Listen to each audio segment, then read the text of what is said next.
Hey everyone, welcome back to Travel Agent Achievers and your weekly tips. What a week it has been.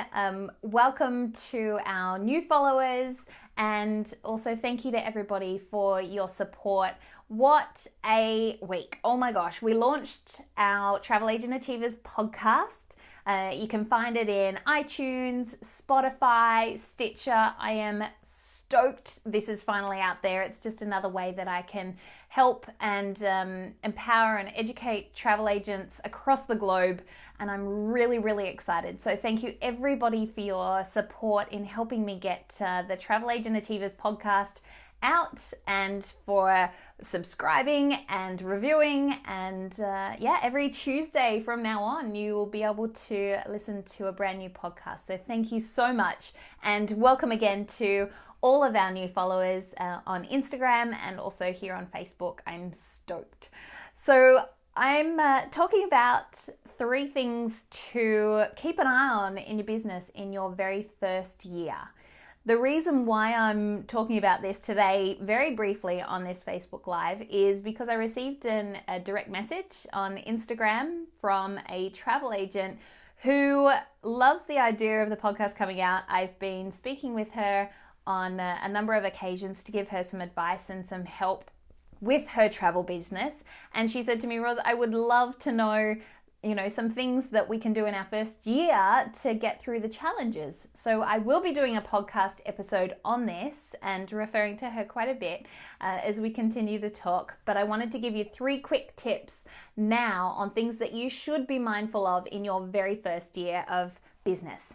So number 1 is your new clients. You want to be able to know where are your bookings coming from. So keep an eye on them, whether you have a database or an Excel spreadsheet when you're first starting out, or even paper files.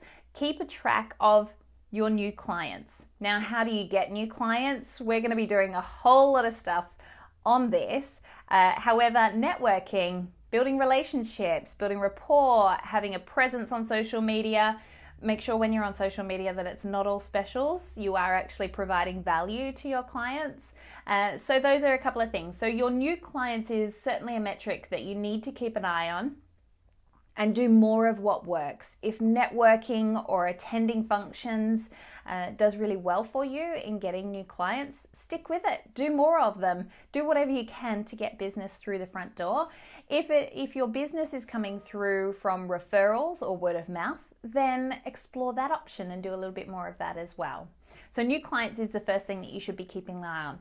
The second thing is your numbers. And I know finance can be really boring. We are talking about this as well on one of our upcoming podcast episodes with Jeff Banks, who is my accountant. And I'm very lucky to have him as a friend and strategist in the business as well.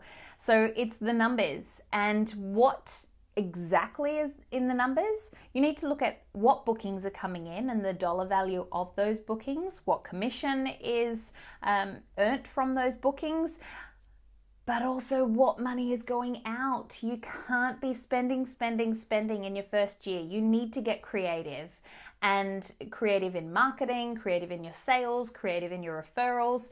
It can't be all about expending a ton of money in your first year of business because you will go backwards. End of story, very basic. Keep an eye on your numbers. So in order to keep an eye on your numbers, you need to also set some goals. And this is where I start talking about the business side of things, because if you don't have goals, you've got nothing to then actually chase after or know where you want to take your business. So if you don't have a vision or a goal of what you'd like to achieve in 1 year, 2 years, 5 years, if that's all too much for you, it's okay. Let's go back to the first 6 months of your business. What is it which you would like to achieve? Be realistic. You may not sell $200,000 in that first 6 months of your business. Wow, what amazing and how cool would that be? But if you're just starting out, you do need to build relationships and rapport with people and your clients, and this can take time. People may not trust you straight away. If you've already come from a storefront or you've already got clients and people that like, know, and trust you, then you may be able to achieve bigger numbers straight away, but be realistic. So for the first 6 months, set your goal of how much you'd like to sell, how much you'd like to make, and then you've got something to work towards. If you don't know what you're chasing, you're just not going to go anywhere. So set your numbers. So the business side of things, set your goals. What works, what doesn't work, continuous renewal and review of this, and then meet your suppliers. This is another way to get new clients, but if you're meeting your suppliers, they are going to tell you what works, what's selling right now, what's coming up in the market, and that will help you with your promotion and getting out to the wider audience. So, new clients, you need to focus on this. You need to focus on your numbers, and you also need to learn the business side of things and set some goals. So, what do you want to know about? Let me know. Send me a message, comment on this post, just reach out to me. I'd love to hear from you. I'd love to know what challenges you find in your business and how we can actually help you to overcome those and work through them. I am an open book, and I'm more than willing to share everything that I've learned with you and work with you to make your business the best thing that it could possibly be. If you want more information, don't forget, check out our podcast on iTunes, Stitcher, Spotify. It's Travel Agent Achievers. Or you can check out our website, travelagentachievers.com. We've got access to checklists, worksheets, information, free downloads, you name it. We're always there. And we also have our rapport building business guide. So if you'd like that, just send me a message and we'll get that over to you on email as well. So that's our 5 tips to build rapport in your business. I'd love to hear from you. Reach out. Thanks so much, everybody. I will talk to you soon. Focus on those 3 things in your first year of business. I'll speak to you next week. Bye, everybody.